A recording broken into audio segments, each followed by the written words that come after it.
کہ آپ ان کو اسپیس دیں، یہ وہاں جلوس نکالیں اور آپ سیکیورٹی دیں۔ میں ان سے کہوں گا کہ نہ گورنمنٹ کے خلاف کوئی نعرہ لگے گا،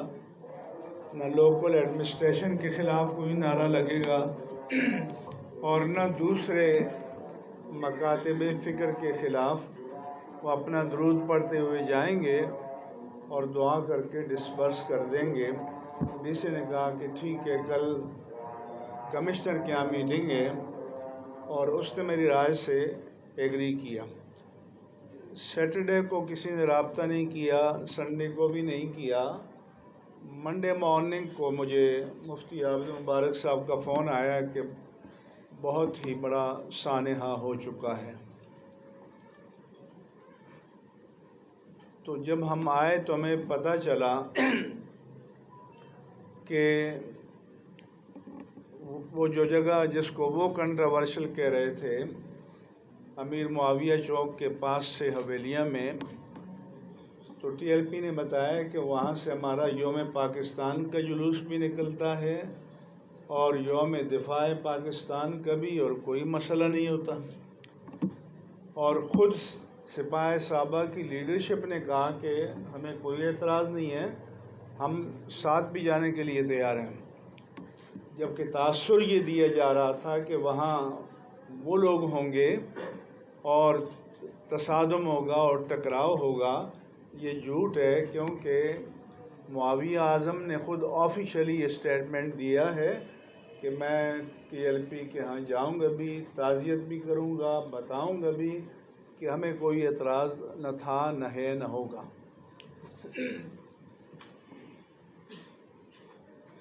پھر ہمارے مفتی عابد مبارک صاحب علامہ سعد رضوی صاحب سے رابطے میں تھے، تو انہوں نے بتایا کہ آپ یہاں کال آف کر دیں۔ آپ حضرات سے جو ادھر گئے ہیں، ہری پور سرائے صالح سے آگے جاتے ہیں تو حویلیہ شہر دائیں طرف اوپر ہے، اور نیچے پل ہے، وہ شاید دریا دوڑ کہتے ہیں اس کو، کراس کرتے ہیں تو ایبٹ آباد جاتے ہیں۔ تو انہوں نے ایبٹ آباد حویلیہ کے درمیان جو پل تھا، یعنی اس علاقے کی طرف گئے بھی نہیں ہیں، حویلیہ شہر کے اندر گئے بھی نہیں ہیں۔ اس مقام سے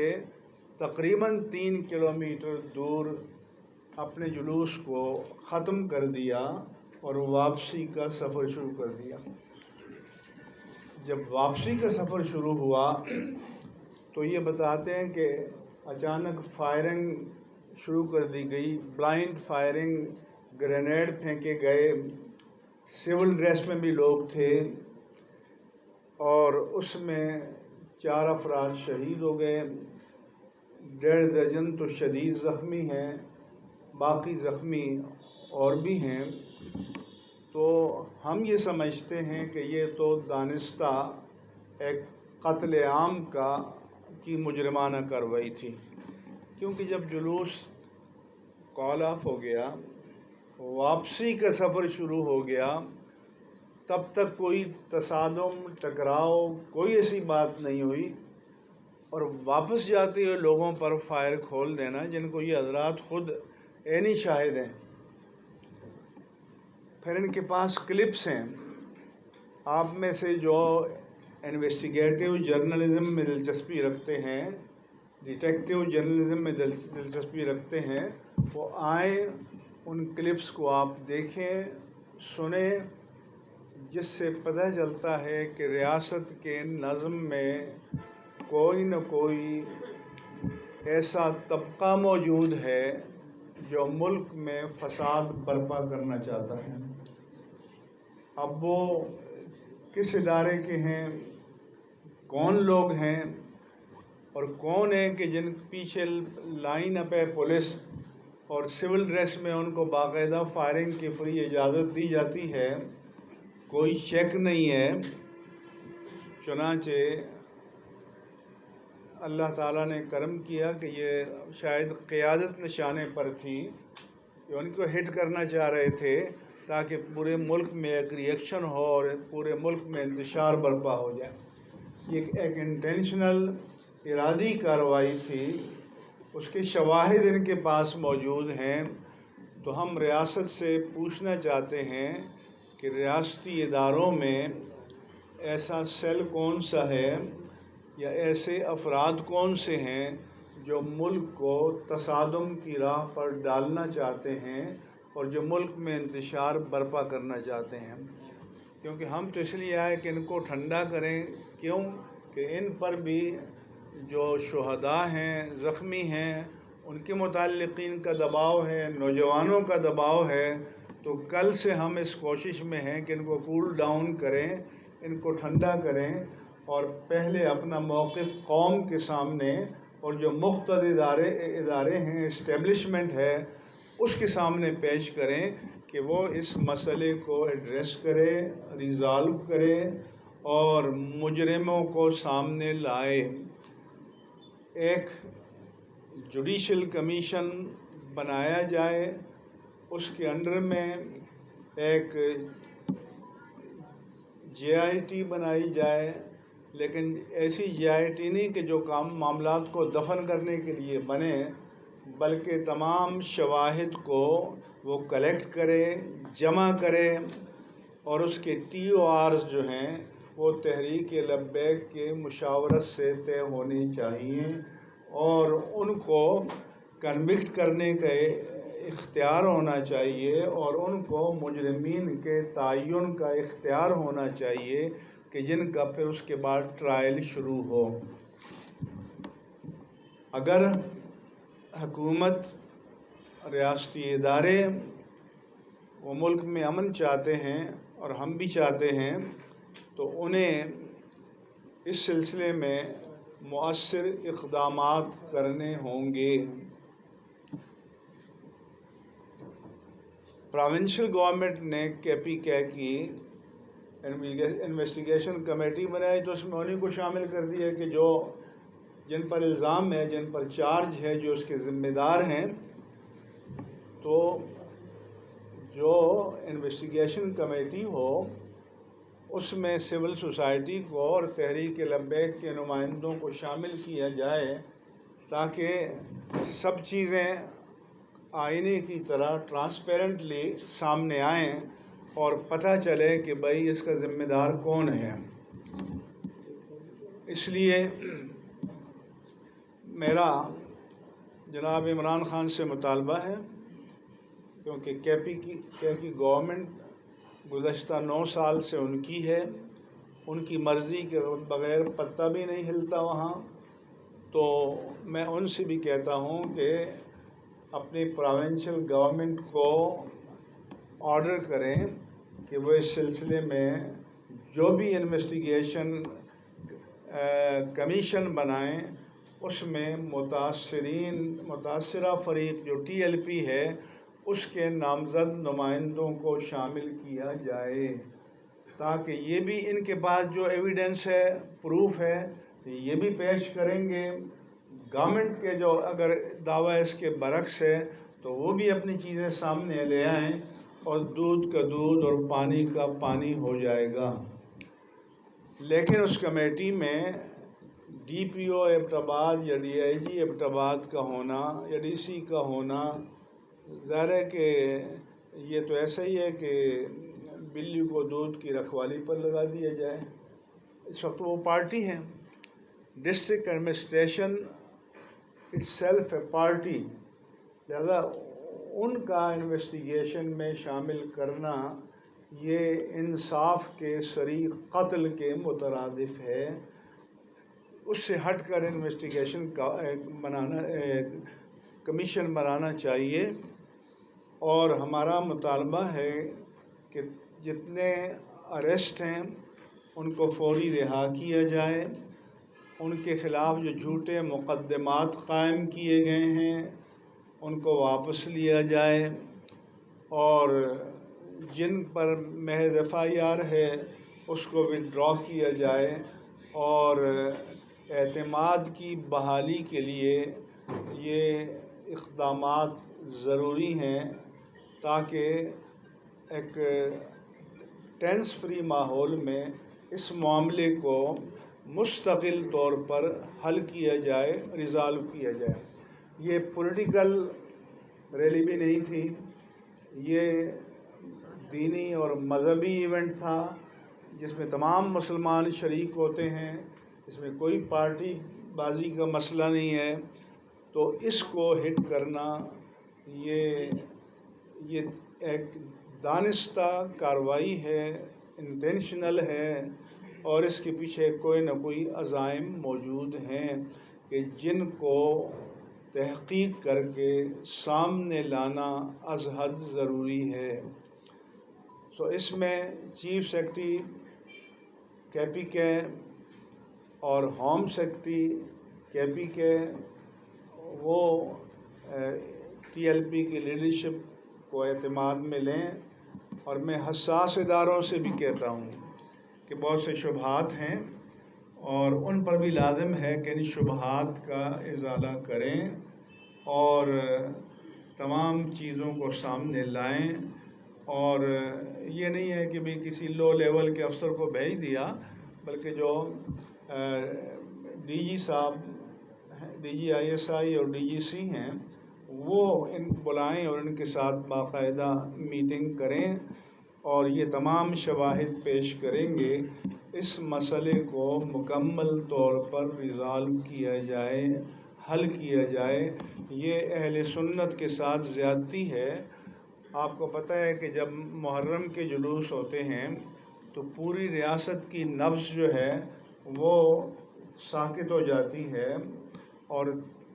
پورے 10 دن پوری ہماری پولیس کی فورس، رینجرز کی فورس اور ریگولر آرمی وہ سب اس میں انوالو ہوتے ہیں۔ تو یہ بھی اسی طرح کا ایک دینی ہمارا ایونٹ ہے اہل سنت و جماعت کا، اور اس کو بھی اسی طرح لا اینڈ آرڈر کے حساب سے اہمیت دی جانی چاہیے۔ میں یہ بھی بتانا چاہتا ہوں کہ جو ہمارا پچھلا معاہدہ تھا اس کے بیشتر پوائنٹس پر عمل ہوا، لیکن کچھ لوگ ایسے ہیں کہ جن کے کیسز ابھی وڈرا نہیں کیے گئے اور ان کو اینٹی ٹیررسٹ کورٹ میں ڈالا گیا۔ تو یہاں قاتل کو سپریم کورٹ جو ہے اس کے اوپر سے ATC کا چارج اٹھا کر گھر بھیج دیتی ہے،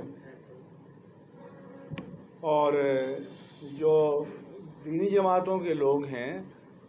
تو کیا اس ملک میں ان کو جینے کا حق نہیں ہے؟ کیا وہ اس ملک کے شہری نہیں ہیں؟ تو لوگوں کو اشتعال نہ دلایا جائے، رد عمل پر مجبور نہ کیا جائے۔ ہم اس ملک میں امن چاہتے ہیں، سلامتی چاہتے ہیں۔ پہلے ہی یہ ملک پولیٹیکلی اور اکنامکلی کافی حد تک ڈی اسٹیبلائز ہے، عدم استحکام کا شکار ہے، اور اس میں اگر یہ مذہبی عنصر شامل کیا گیا تو یہ تباہی اور بربادی کا ہوگا، اور شاید یہ دانستہ کیا گیا ہے کہ تمام چیزوں کا رخ جو ہے وہ مذہب کی طرف موڑ کر اس کو فرقہ واریت کا نام دیا جائے۔ یہاں پر فرقہ واریت کا کوئی مسئلہ نہیں ہے، اور نہ ہم کسی فرقے پر کوئی چارج لگا رہے ہیں۔ ہم ذمہ دار حکومت وقت کو قرار دے رہے ہیں۔ یہ وفاقی حکومت کی ذمہ داری ہے، اس کے تحت ریاستی اداروں کی ذمہ داری ہے، اور خیبر پختونخوا کی حکومت کی ذمہ داری ہے کہ اس مسئلے کو ایڈریس کریں، مجرموں کا تعین کریں اور ان کو قرار واقعی سزا دیں، اور بے گناہ لوگوں پر جتنے مقدمات چارجز ہیں ان کو انکنڈیشنلی ان کو وڈرا کیا جائے، ان کو واپس لیا جائے، اور معاملات کو نارملسی کی طرف لانے میں اگر وہ چاہیں گے تو ہم مدد کے لیے تیار ہیں، اور ٹی ایل پی کی مجلس شورا سے بھی ہم کہیں گے کہ یہ تعاون کریں، اور ہم کل سے ہیں ان کو ہم کہہ رہے ہیں کہ آپ کول ڈاؤن ہو جائیں، اپنے لوگوں کو آپ مطمئن رکھیں اور حکومت کو موقع دیں کہ وہ اپنی ذمہ داری پوری کریں۔ اہل سنت و جماعت میں یقیناً ایک اشتعال بھی ہے، ایک نفرت بھی ہے۔ میں آپ حضرات کے توسط سے اپنے پورے عوام اہل سنت سے بھی اپیل کرتا ہوں کہ وہ جذبات کو قابو میں رکھیں، اور ہم نے حکومت کو جو موقع دیا ہے تو انہیں اس سلسلے میں اپنا مثبت کردار ادا کرنے کا موقع دیں۔ اگر ان کی نیت صحیح ہے، عزائم صحیح ہیں، اور اس کے پیچھے کوئی بدنیتی شامل نہیں ہے، یا ریاستی اداروں کے اندر کوئی ایسے عناصر نہیں ہیں، لیکن ہمیں جو شواہد انہوں نے بتائے ہیں تو ہمیں تو لگتا ہے کہ بعض ریاستی اداروں میں کوئی نہ کوئی ایسے عناصر موجود ہیں جو ملک کے حالات کو انتشار کی طرف لے جانا چاہتے ہیں، اور ان کو ناکام بنانا پوری قوم کی، میڈیا کی، ہم سب کی ذمہ داری ہے۔ اور نفرت کیوں پیدا ہوتی ہے؟ مثلاً ذرا سی بات ہو جائے تو آپ لوگ گھنٹوں رہیں گے، لیکن دینی جماعتیں، دینی تنظیمیں، دینی سیاسی تنظیمیں، نہ ان کی آواز آپ عوام تک پہنچنے دیتے ہیں، نہ ان کے موقف کو آپ عوام تک پہنچنے دیتے ہیں۔ تو اب آپ بتائیں، لوگ مجھ سے پوچھتے ہیں، میں نے گورنمنٹ کے لوگوں سے بھی کہا کہ آپ لوگ پھر کہتے ہیں جی عوام کے حقوق مارے جا رہے ہیں، راستے بند کر دیے گئے ہیں، دھرنے دیے گئے ہیں، فلاں دیے گئے ہیں، تو لوگ اس طرف کیوں جاتے ہیں؟ اگر دلیل سے، استدلال سے، پرامن طریقے سے اپنا موقف پیش کیا جائے تو اس ریاست میں کوئی سننے کے لیے تیار نہیں ہے۔ لہذا لوگوں کے پاس ایک ہی آپشن رہ جاتا ہے کہ وہ جائیں چوک میں، نظام کو بلاک کریں، اور پھر آپ آئیں گے مکالمہ کرنے کے لیے، پھر آپ تھریٹ کریں گے طاقت استعمال کرنے کے لیے۔ تو میرا خیال ہے کہ یہ اسلحہ جو اس غریب قوم کے ٹیکسز سے بنایا جاتا ہے وہ ان عوام پر چلانے کے لیے نہیں ہے، وہ ملک کے غداروں پر چلانے کے لیے، دہشت گردوں پر چلانے کے لیے، ملک کے دشمنوں پر چلانے کے لیے ہے۔ یہ عوام کے ٹیکسز سے بنایا ہوا اسلحہ یا خریدا ہوا اسلحہ اس لیے نہیں ہے کہ بے قصور لوگوں کی جانیں لی جائیں اور ٹارگٹ کر کے فائر کیا جائے۔ آپ حضرات تمام تصویریں دیکھ سکتے ہیں، اور یہ علامہ حافظ سعد رضوی موجود ہیں۔ آپ میں سے جن میں سے ڈیٹیل جاننا ہو ان کے ساتھ باقاعدہ آپ نشست کریں اور تمام معاملات پر بات کریں۔ ہم چاہتے ہیں کہ یہ بھی جو ریلیجیو پولیٹیکل پارٹی ہے اور پولیٹیکل نارمز کے مطابق یہ ان کا حق ہے کہ سیاسی میدان میں کام کریں، لیکن ریاست کا حق ہے کہ ان کو بھی وہی اسپیس دیں جو دوسری سیاسی جماعتوں کو ہے، اور میڈیا پر بھی لازم ہے کہ ان کی آواز کو بھی اسی طرح پہنچائیں جس طرح آپ دوسری جماعتوں کی آواز کو دنیا تک اور قوم تک اور حکمرانوں تک پہنچاتے ہیں۔ تو آپ سے ہم اچھی توقعات کرتے ہوئے یہ اپیل کرتے ہیں کہ آپ اس مسئلے میں ہمارے دست و بازو بنیں، ہمارا ساتھ تعاون کریں، تاکہ ہم مل کر اس ملک میں امن کو قائم کرنے کی کوشش کریں۔ یہ آپ کی خدمت میں چند گزارشات ہیں۔